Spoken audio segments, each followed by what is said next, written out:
All right, today we're going to be doing part 2 to the already late community video that I posted a few days back. If you're new here, a community video is where I ask you guys to send me questions or statements and I respond to them right here in a video. Real quick, newsy stuff. The extra loot fest is now active, which is really good because it gives us a better chance at grabbing the gear. Also, we did receive new content of the week. This time around, it was a batch of limited time illustrious outfits, and of course it has to do with the metal trials. It's called Timeless Wolf, and it's basically the gold version of the other Apollyon mask. Anyways, as always, if you do watch these videos somewhat regularly, I'd really appreciate it if you sub to the channel, as it really helps me out.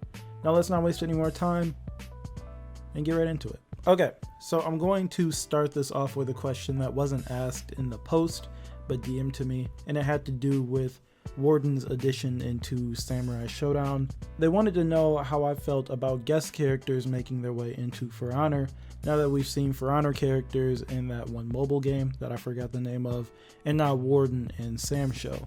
So I'm totally okay with a crossover event. I think the Prince of Persia event was cool. The Star Wars lightsaber event, if you want to call it that, was cool. The Assassin's Creed event was cool. I'd love to see another event with Assassin's Creed, this time revolving around Assassin's Creed Valhalla. And then there was the Rabbids event that we won't talk about. I like crossover events, but I wouldn't really want to see a character from another game be included as a part of For Honor's roster. I just don't think it would really work in a game like this. Sure, the game itself has some pretty silly stuff, some memey stuff, and I can see all that fitting within this game, but I just can't see another character really fitting in here. Maybe that's just me. Like, what if a Samurai Showdown character ended up in game? That would feel really weird. And maybe Henry from Kingdom Come could make their way into this game and fit in or something like that. I don't know. I just can't see too many characters fitting in well with this roster. Plus, I like the characters that UB puts together and want to see more of them. I do think it's cool that Warden is in Samurai Showdown though. I don't own it. I'm not going to buy it because he's in the game, but I do think it's really cool to see him bashing people in another game, and he's got more moves in that game and actually thrusts. Now on to the questions in the post. Shadow Game says, I truly feel as though something needs to be done about the state of the faction war. At the rate it's going, there will never be another winner aside from the Vikings again.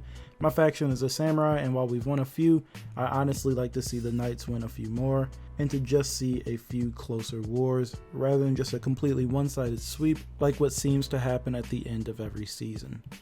Yeah, I'm not sure if anything else is going to happen with the faction war anytime soon. I think the next big thing that could actually happen with it would be the Wu Lin somehow making their way into it, but we haven't heard anything on that, so at this point, I don't even look at it anymore.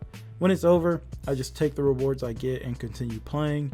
It's a shame too, because the idea of the faction war is really cool, and people obviously do still care about it, so it'd be nice if it were worked on a little bit. We've talked about it before on this channel, you know, what sort of things could you do to get more people involved into the faction war, and ways to make it so that the Vikings don't continue to just steamroll over everyone. At this point, I think we should just try to make our own fun out of it.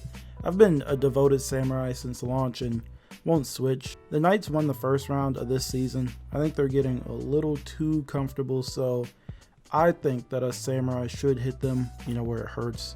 You know what I'm talking about. I think that we need to take the volcano, the Holy Land. We need to take Mount Ignis. From here on out, I'm placing every single troop I have towards the capture of Mount Ignis.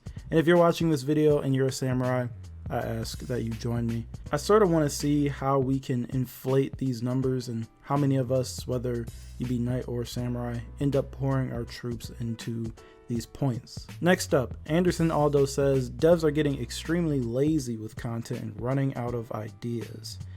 I have to disagree with you here. You have to remember that we're still in the middle of a pandemic. Regardless of what your beliefs are or how much news you're seeing about it, places are still shut down and UB is still working from home. If anything, the stuff that they've managed to release has all turned out pretty good, all things considering. I don't like everything that's dropped. I don't really care for things like the shrug emote. The battle pass still didn't do it for me, and the season was delayed, but we're still receiving things. I mean, sure, we're not receiving anything like 2 new heroes, a hero and a rework, or anything like that. And yeah, we haven't received finishers for everyone, but again, we're in the middle of a pandemic, and I'm sure it's pretty tough to work on things like that. Also, we're about 5-ish weeks away from the new hero and the largest set of changes that the fight system has ever seen at once, so I don't think that things are all too bad considering. Timmy Tinga YT says, do you see a Jianhu buff coming? I don't, but I think it's necessary. As much as I'd love to see one, I think Yubi is just going to wait. I think that Yubi is going to wait until they see how he performs after the core fight changes make their way into the game, and his attacks are, a bit tougher to deal with, and him having more stamina to work with. They did mention Jianhu in their recent State of Balance post. They didn't say much, but they did recognize him. They said that Jianhu comes in the middle of the Dominion win rates, but is low in the community tier list and duel data. The feeling is that the character does come in generally weaker than hoped. For example, the superior block palm struggles to find a niche, and the zone attack is too slow to be as effective as desired. While the fire AoEs and general chaos of full population Dominion games seem to keep Jianhu more relevant in player data. I'm glad that they acknowledged his zone attack at the very least. I'd be very happy if they sped that up. Things haven't really changed with Jianhu since his release. He still doesn't feel limitless as they were describing him. He still needs much more flow into his kit before that's a thing. And I hope that they get around to allowing him to do a little more, even after the core fight changes, so that he can truly move and weave along the battlefield and attack much more freely and be limitless as they were trying to describe him. As Jianhu is tied for my favorite Wu Lin hero next to Tiandi, and I really want to play him more.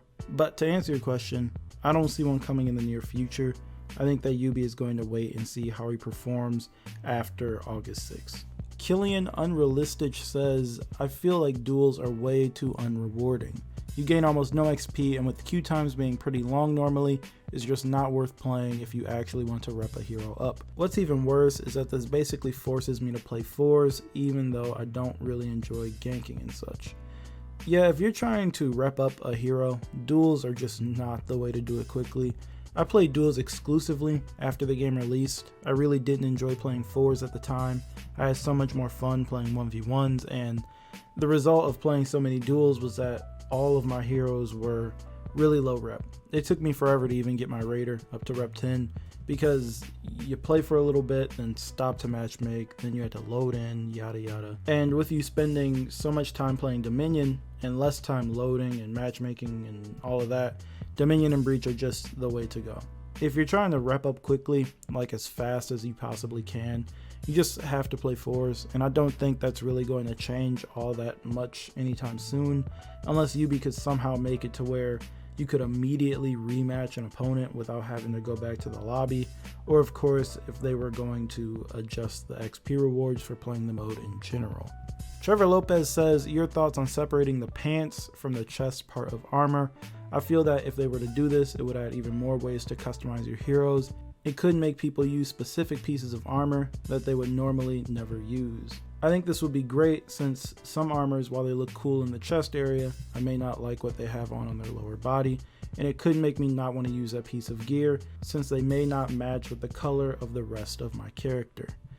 I cannot express to you how happy this would make me. I'm sure that there are plenty of people that would love this. There are so many times where I won't put a set on, as you said, because I don't like the way the pants look. Some people try to argue against this idea, saying that it would make grinding for gear take longer, and what about one piece of tire, and things like that. But I mean, for things like, say, Valkyrie's skirt, you could just make that apply to the top or bottom section, probably the top, and I don't think too many people would mind having another category if it means we have more freedom over our customization. I'd take it a step further and say that we should be able to choose the type of cape our heroes wear, if we have one, of course, or for the Vikings, you can choose a different type of helmet you have and the hair underneath. And while we're on the topic of this, it'd be cool to be able to have untattered, totally clean clothing as well, specifically capes. I know we talked about customization in the last video, but man, I'd love to be able to separate tops and bottoms. Anyways, that's all I've got for this video. I've got 2 more videos I plan on releasing sometime this week. One about a subject that someone brought up to me the other day involving how players handle their heroes and customization, and the other is about The Last of Us 2.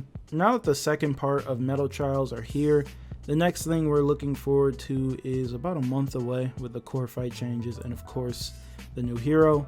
I'm hoping that since we're close now, we start seeing or hearing some hints about them, because we are in the dark. We still don't know anything. I know some of you guys keep mentioning that hero walking at the end of the trailer that dropped not too long ago, but I don't believe that's the new hero, and if it is, I'll feel pretty dumb, but I really don't believe that's them. Anyways, I do want to know what you guys think, so be sure to talk to me down in the comments about anything we talked about in this video. And as always, if you like the video, feel free to leave a like and sub if you're new, and I'll talk to you guys in the next video.